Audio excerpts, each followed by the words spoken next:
Assalamualaikum, hai. Aku akan review buku dengan judul Genggam Waktumu, Kesuksesan Akan Menjadi Milikmu karya Hashim Asy'ari. Ringkasnya, buku ini menguraikan bahwa waktu adalah modal yang paling berharga yang pernah dimiliki oleh manusia dalam beraktivitas. Namun sayangnya, banyak yang masih lalai dan tidak menghargai pentingnya waktu. Padahal, dengan menghargai waktu, kita akan mendapatkan keberuntungan tidak hanya di dunia tapi juga di akhirat. Oleh karena itu, buku ini berisi cara-cara menyikapi waktu dengan bijak dan juga ada tips meraih kesuksesan seperti membuat rencana, produktif di waktu luang, hingga cerita orang terdahulu dalam memanfaatkan waktunya. Buku ini berisi 4 bab. Pertama ada ilmu, 2 ada edukasi, 3 ada motivasi, dan 4 ada inspirasi. Dari bab pertama dulu, menurut aku kenapa ada bab ilmu ini? Karena kita perlu belajar bahwa sebagai seorang muslim, perintah untuk menghargai waktu itu sudah tertulis di Al-Quran dan hadis. Oleh karena itu, umat muslim dan orang beriman harusnya bisa menghargai waktu dengan baik karena itu bagian dari perintah Allah untuk kita sebagai hambanya. Dan di bab ini pun terdapat subbab lainnya yaitu pengertian waktu dan keberadaannya, nilai penting waktu, tujuan kehadiran waktu, akibat menyia-nyiakan waktu, dan tipe manusia terhadap waktunya. Penulis mengatakan bahwa di Al-Quran tidak ada pengertian waktu secara harfiah karena Al-Quran bukan kamus bahasa, tapi di Al-Quran telah menggunakan beberapa kata untuk menunjukkan waktu. Di antaranya ada ajal, dahar, waqt, dan asr. Nah, di sini dijelaskan arti-artinya seperti kata ajal untuk menunjukkan waktu berakhirnya sesuatu. Dahar digunakan untuk menunjukkan saat berkepanjangan yang dilalui alam raya, yaitu sejak awal penciptaannya hingga masa kepunahan. Waqt digunakan untuk menunjukkan batas akhir kesempatan atau peluang untuk menyelesaikan suatu peristiwa. Kalau merujuk pada surat An-Nisa, kata waqt ini dipakai untuk waktu sholat. Karena sholat kan ada batas akhirnya. Zuhur misalnya jam 12.15 dan berakhir sampai azan asar. Kata asar biasa digunakan untuk menunjukkan waktu menjelang terbenamnya matahari, tetapi juga dapat diartikan sebagai masa secara mutlak. Dan dalam hadis pun tidak ada keterangan yang berisikan pengertian waktu. Tapi tata cara dalam menyikapi waktunya itu banyak. Sekarang ke subbab pentingnya waktu. Ini masih di bab 1 ya, di bab ilmu. Di subbab pentingnya waktu ini, contoh di halaman 13 ada surat Al-Isra ayat 12 yaitu, dan kami jadikan malam dan siang sebagai 2 tanda kebesaran kami. Kemudian kami hapuskan tanda malam dan kami jadikan tanda siang itu terang, agar kamu dapat mencari karunia dari Tuhanmu dan agar kamu mengetahui bilangan tahun dan perhitungan waktu. Sedangkan dalam pandangan sunnah, pentingnya waktu sudah disampaikan Rasulullah Shallallahu Alaihi Wasallam. Ada 2 nikmat yang sering disia-siakan oleh kebanyakan manusia, nikmat sehat dan nikmat waktu luang. Suatu ketika Abdullah bin Umar berkata, Rasulullah memegang pundakku seraya berkata, jadilah kamu di dunia ini seakan-akan seperti orang asing atau orang yang melewati jalan. Apabila kamu berada di sore hari, janganlah kamu menunggu melakukan sesuatu hingga datangnya pagi. Apabila kamu berada di pagi hari, janganlah kamu menunggu melakukan sesuatu hingga datangnya sore. Gunakan waktu sehatmu untuk menghadapi masa sakitmu dan waktu hidupmu untuk menghadapi matimu. Hadis riwayat Bukhari. Makna orang asing di sini menurut Al-Aini adalah orang asing cenderung menjaga diri dari perbuatan tidak baik karena mereka kan rata-rata tidak banyak mengenal manusia di sekitar itu. Mengingat betapa berharganya waktu, Rasulullah pernah menasihati seorang laki-laki, manfaatkanlah 5 keadaan sebelum datang 5 keadaan.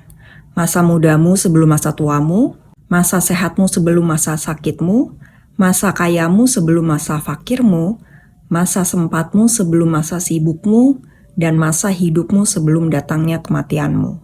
Apa tujuan kehadiran waktu? Merujuk pada surat Az-Zariyat ayat 56, Dan aku tidak menciptakan jin dan manusia melainkan agar beribadah kepadaku. Dalam ayat ini, Allah meminta hambanya untuk menjadikan setiap aktivitasnya sebagai ibadah. Bukan hanya sholat, zakat, atau puasa, tapi kita bekerja dan bergaul pun termasuk ibadah, jika diniatkan hanya untuk Allah. Di sini Rasulullah Shallallahu Alaihi Wasallam bersabda, sesungguhnya sahnya amal perbuatan itu bergantung dengan niatnya. Dan bagi setiap orang akan mendapatkan sesuai yang diniatkannya. Hadis riwayat Bukhari. Quraisy Shihab mengatakan bahwa tujuan kehadiran waktu adalah menuntut kita untuk introspeksi diri dan sadar mengenai semua hal yang telah terjadi, sehingga kita melakukan perbaikan dan peningkatan di dalam diri kita. Di samping itu, juga menuntut kita agar mensyukuri nikmat Allah Subhanahu wa Ta'ala.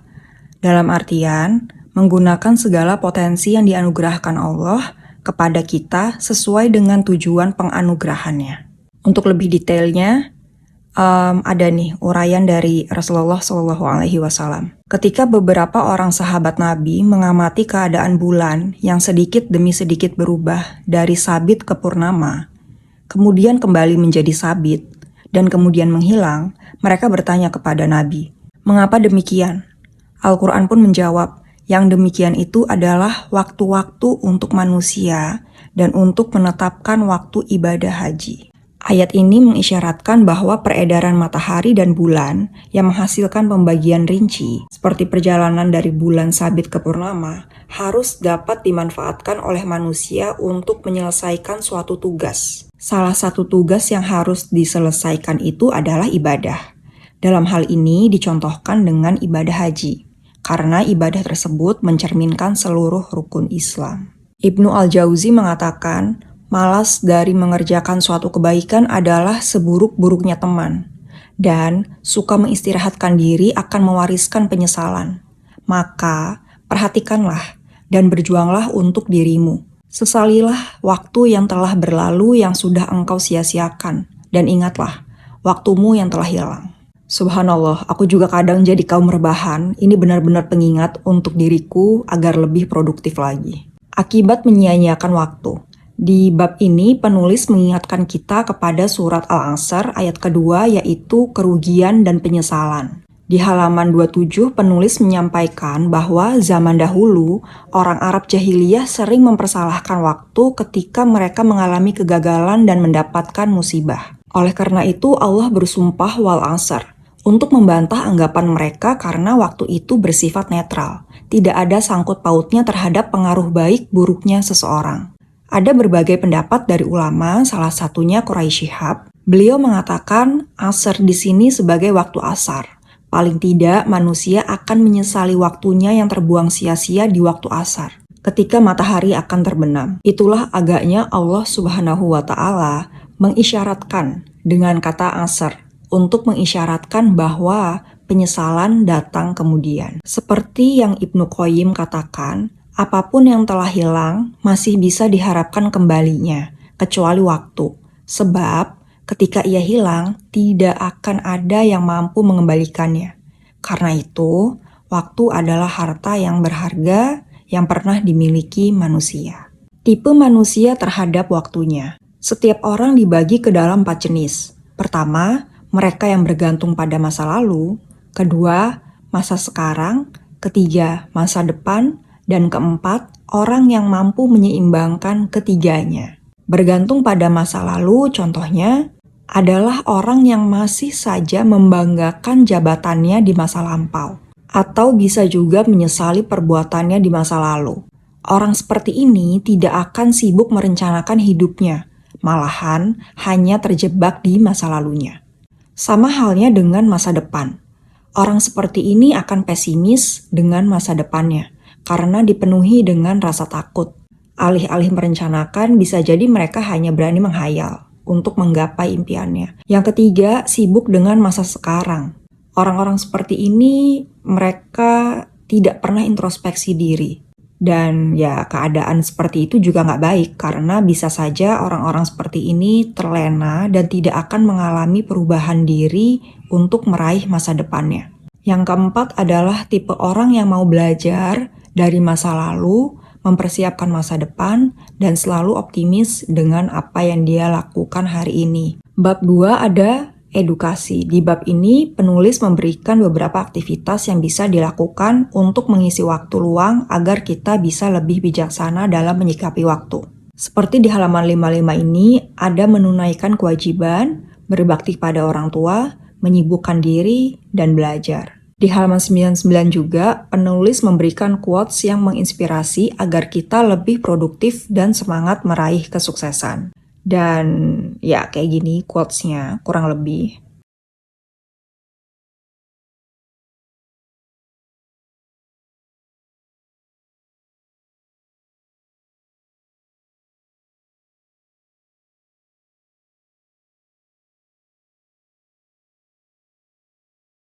Dan di bab terakhir ada kisah orang-orang sukses dalam menghargai waktunya. Aku merasa tertampar banget sih pas baca kisah orang-orang sukses dalam menghargai waktunya. Masya Allah, dedikasi terhadap pekerjaan dan juga rasa takut kepada Allah karena mereka merasa bahwa nanti di akhirat kita akan ditanyakan tentang kegiatan apa saja yang udah dilakukan dengan waktu yang udah Allah kasih selama 24 jam. Kayak Mufti Baghdad. Beliau belajar 13 mata pelajaran setiap harinya. Ibnu Taimiyah mengulang-ulang ilmunya meskipun dalam keadaan sakit. Dan ada Ibnu Jarir At-Tabiri, beliau mengisi waktunya dengan produktif menulis. Diriwayatkan oleh muridnya Abdullah Ibnu Ahmad Al-Farghani dalam bukunya As-Silat. Ia mengatakan bahwa setelah meninggal dunia, murid-murid At-Tabiri mengumpulkan karya-karyanya untuk kemudian membagi jumlahnya dengan hari-hari dalam masa hidupnya. Ditemukan bahwa setiap harinya, beliau menulis tidak kurang dari 14 lembar, sehingga semasa hidupnya tulisannya telah mencapai 357.000. Jika masa sebelum baliknya tidak dihitung, maka tersisa 72 tahun atau kurang lebih 25.513 per hari. Jadi beliau itu kurang lebih menulis sekitar 25.000 halaman. Masya Allah. Udah 4 bab aku bahas, bisa disimpulkan bahwa produktivitas itu sering sekali dikaitkan dengan seberapa banyak pekerjaan yang sudah berhasil diselesaikan dalam satu hari. Padahal, ketika berbicara tentang produktivitas, kita bicara tentang menggunakan waktu dengan efektif untuk mencapai hasil yang diinginkan. Terbukti masih banyak orang di luar sana berpikir mereka telah produktif, padahal hanya mengerjakan hal-hal yang tidak mendekatkan mereka kepada tujuan yang sebenarnya. Aku juga setuju dengan kutipan dari buku ini yang mengatakan, dalam proses menuju kesuksesan, sudah seharusnya kita memiliki tujuan dan prioritas. Dengan demikian, kita melakukan hal-hal penting yang akan mengantarkan kita menuju kesuksesan tersebut. Orang-orang yang mampu menyikapi waktunya dengan penuh kebijakan tidak hanya memikirkan tentang hari ini, tapi juga peristiwa yang sudah berlalu dan yang akan datang. Kenapa? Karena dengan masa lalu kita bisa terus memperbaiki diri. Di masa sekarang kita gunakan untuk merencanakan dan ikhtiar yang maksimal agar masa depan bisa diraih dengan mudah. Oleh karena itu, sebagai muslim, produktivitas kita harus berdasarkan perencanaan, kedisiplinan, efektivitas, dan tawakal. Oke, segitu aja review dari aku. Sampai jumpa di review buku selanjutnya. Assalamualaikum.